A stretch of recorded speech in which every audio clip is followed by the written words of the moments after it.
জেনে রাখেন, হাদিসের মধ্যে মালহামা নামে একটা শব্দ আছে। কি শব্দ?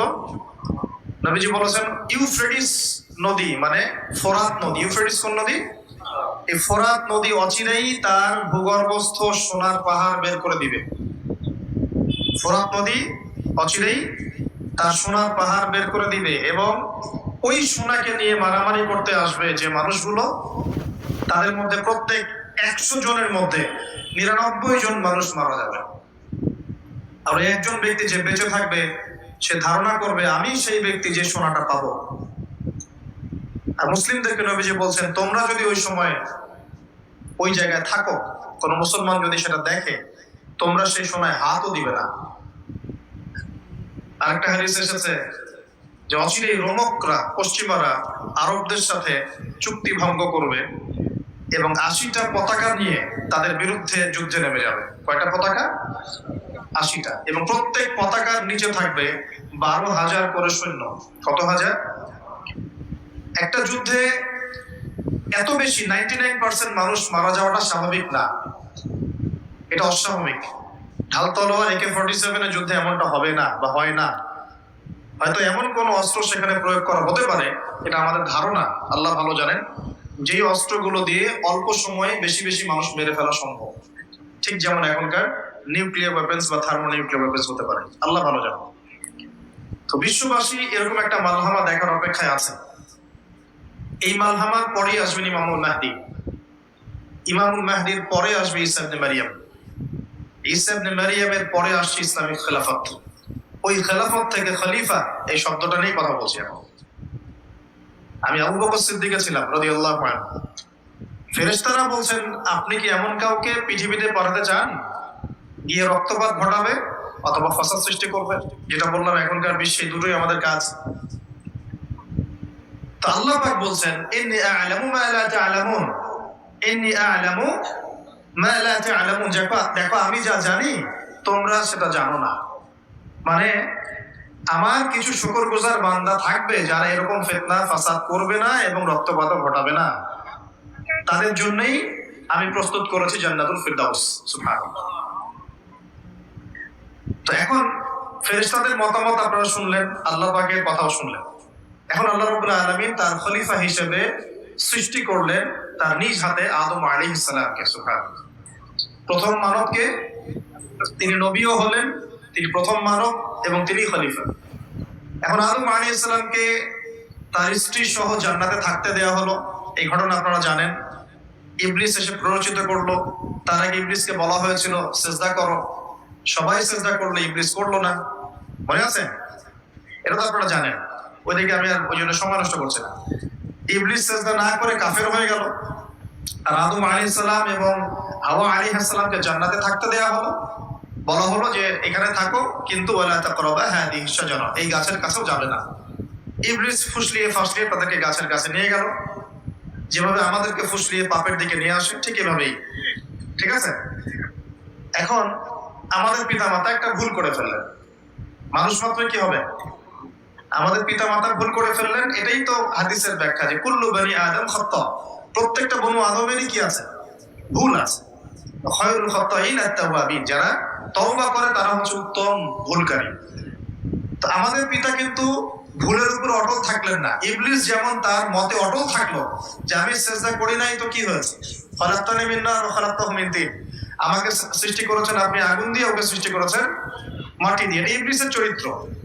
যে ভুলের উপর অটল থাকে, সংশোধন করে না, সেই ইবলিসের অনুসারী। কথা বুঝতে পারছেন? ইবলিস কি এখানে সঠিক ছিল? নাউজুবিল্লাহ, কখনোই না। আল্লাহ পাক তাকে আদেশ করেছেন, আদম কিসের তৈরি সেটা তো দেখার দরকার নাই। আল্লাহ পাক আদেশ করেছেন, বাস তোমাকে সিজদা করতে হবে। এখন আমরা যেমন আল্লাহ পাকের আদেশের সামনে অনেক সময় এরকম দলিল উপস্থাপন করি, এটা কেন করব, এটা কেন করব, তাই না? পর্দা কেন করব, নামাজ কেন করব, যাকাত কেন দেওয়া লাগবে, এগুলি ইবলিসের চরিত্র। আর ইবলিস চ্যালেঞ্জ করলো আল্লাহকে, আল্লাহ পাক তাকে বের করে দিলেন, ফাখরুজ মিনহা ফাইন্নাকা রাজিম, এখান থেকে বের হও, তুমি অভিশপ্ত। ওয়া ইন্না আলাইকা লা'নাতা ইলা ইয়াউমিদ্দিন, কিয়ামত পর্যন্ত তোমার উপর লানত, অভিশাপ। ও আবার চালাক, সে বলল যে আমাকে কিয়ামত পর্যন্ত অবকাশ দিন, আনদিরনি ইলা ইয়াউমি ইউবআসুন, আমাকে কিয়ামত পর্যন্ত অবকাশ দিন। আল্লাহ পাক বলেন ইন্নাকা মিনাল মুনদারিন, যাও তুমি অবকাশপ্রাপ্তদের অন্তর্ভুক্ত একজন, ছেড়ে দিলাম তোমাকে, কিয়ামত পর্যন্ত হায়াত দেওয়া। এবার সে বলছে ফাবিমা আগাওয়াইতানি, হে আল্লাহ, যে আদমের জন্য আপনি আমাকে বের করে দিলেন, আমি চ্যালেঞ্জ করছি। এবার ইবলিসের চ্যালেঞ্জটা মাথায় লিখে রাখেন, মাথায় লিখে রাখেন। ইবলিস বলছে ফাবিমা আগাওয়াইতানি লাআকউদান্না লাহুম সিরাতাকাল মুস্তাকিম, যার জন্য আপনি আমাকে এখান থেকে বের করে দিলেন, আমি তার সরল পথে ওত পেতে বসে থাকবো। কিভাবে বসে থাকবো? ওত পেতে। ثم لآتينهم من بين أيديهم ومن خلفهم وعن أيمانهم وعن شمائلهم ولا تجد أكثرهم شاكرين, আমি তাদের ডান দিক থেকে আসবো, বাম দিক থেকে আসবো, সামনে থেকে আসবো, পিছন থেকে আসবো, আপনি বেশিরভাগ আদম সন্তানকে শুকরগুজার পাবেন না। কে বললো এটা? ইবলিসের এই কথা সত্য না মিথ্যা বলেন তো? এখন সত্য হয় না? কিভাবে সত্য সেটা আরেকটা হাদিস থেকে দেখেন দলিল। আমি আর গভীরে ঢুকে যাচ্ছি। কিয়ামতের মাঠে আদম আলাইহিস সালাম, এই আদম আলাইহিস সালামই যখন উঠবেন, আদম আলাইহিস সালামকে আল্লাহ পাক ডেকে বলবেন তোমার সন্তানদের মধ্য থেকে জাহান্নামী জান্নাতি আলাদা করে দাও তো তুমি। তা আদম আলাইহিস সালাম বলবেন ইয়া আল্লাহ, কতজন জান্নাতি কতজন জাহান্নামী? আল্লাহ পাক বলবেন প্রত্যেক হাজারে 999 জনকে জাহান্নামের জন্য আলাদা করে দাও। বলেন নাউজুবিল্লাহ। এই হাদিসটা শোনার পরে সাহাবায়ে কেরাম রাদিয়াল্লাহু আনহুম খুব বিচলিত হয়ে পড়লেন। Tired of searching for the perfect lingerie set in Malaysia? Discover Ready Stock Women's Polyester Lingerie Suit, the stylish and comfortable choice for... তখন নবী সাল্লাল্লাহু আলাইহি ওয়াসাল্লাম আশ্বস্ত করলেন যে ওই যে 1% জান্নাতি দেখা যাচ্ছে, এগুলো উম্মতে মুহাম্মাদের মধ্যেই বেশি হবে ইনশাআল্লাহ। তবে কোন উম্মতে মুহাম্মাদে যে নামাজ পড়ে না, রোজা রাখে না, যাকাত দেয় না, শরীয়তের বিধিবিধানের কোনো পরোয়া করে না, কোরআনটা পর্যন্ত তেলাওয়াত করতে চাচ্ছে না, সেই উম্মতে মুহাম্মাদি কথা বলা হচ্ছে কি? নাকি যারা নিজেদের জান মাল সময় শ্রম সবকিছু ঢেলে দিয়ে দিনের জন্য নিজেকে নিবেদিত প্রাণ করে, কাদের কথা বলা হচ্ছে? এটা আপনারা নিজেরাই বোঝেন, এটা তো আমার বোঝানোর দরকার নেই। এখন বুঝেন তাহলে পার্সেন্টেজটা কত হবে। তো ইবলিসের কথা তাহলে সত্য হলো। ইবলিস কি বললো? ওয়ালা তাজিদু আকসারাহুম শাকিরিন, বেশিরভাগকে আপনি শুকরগুজার পাবেন না। আল্লাহ পাক নিজেও এই কথা বলেছেন সূরা সদের মধ্যেই, ওয়া কালিলুম মিন ইবাদিয়াশ শাকুর, আমার শুকরগুজার বান্দা খুব কম হবে। অন্য একটা জায়গাতেও আছে। এখন আল্লাহ রাব্বুল আলামিন আদম আলাইহিস সালাম আর হাওয়া আলাইহিস সালামকে জান্নাতে রাখলেন, তারা যে ফল খেয়ে ভুল করে ফেললেন, আল্লাহ পাক তখন তাদেরকে সাথে সাথেই বের করে দেন নাই, সাথে সাথে বের করে দেন নাই, বরং ফাতালাক্কা আদম মির রাব্বিহি কালিমাত, আদম আলাইহিস সালাম আল্লাহর কাছ থেকে কিছু কালিমা বা বাক্য শিখে নিলেন। সুবহানাল্লাহ। ফাতাবা আলাইহি, ওই কালিমা ওই বাক্য দিয়ে আল্লাহ আদম আলাইহিস সালাম তওবা করলেন।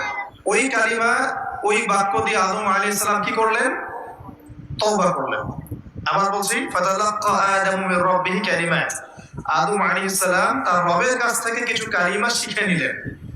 ফাতাবা আলাইহি, ওই কালিমা দিয়ে আল্লাহ রাব্বুল আলামিনের কাছে তিনি তওবা করলেন।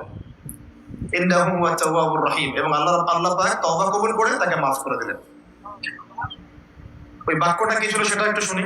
ওই বাক্যটা ছিল রব্বানা, আমার সাথে বলেন, রব্বানা যালামনা আনফুসানা ওয়া ইন লাম তাগফির লানা ওয়া তারহামনা লানাকুনান্না মিনাল খাসিরিন। মানে অর্থ হচ্ছে, হে আমাদের রব, রব্বানা যালামনা আনফুসানা, আমরা নিজেদের নফসের উপর জুলুম করেছি, ওয়া ইন লাম তাগফির লানা, আপনি যদি আমাদেরকে মাফ না করেন, ওয়া তারহামনা, আমাদের উপর রহম না করেন, লানাকুনান্না মিনাল খাসিরিন, আমরা অবশ্যই ক্ষতিগ্রস্তদের অন্তর্ভুক্ত হয়ে যাব।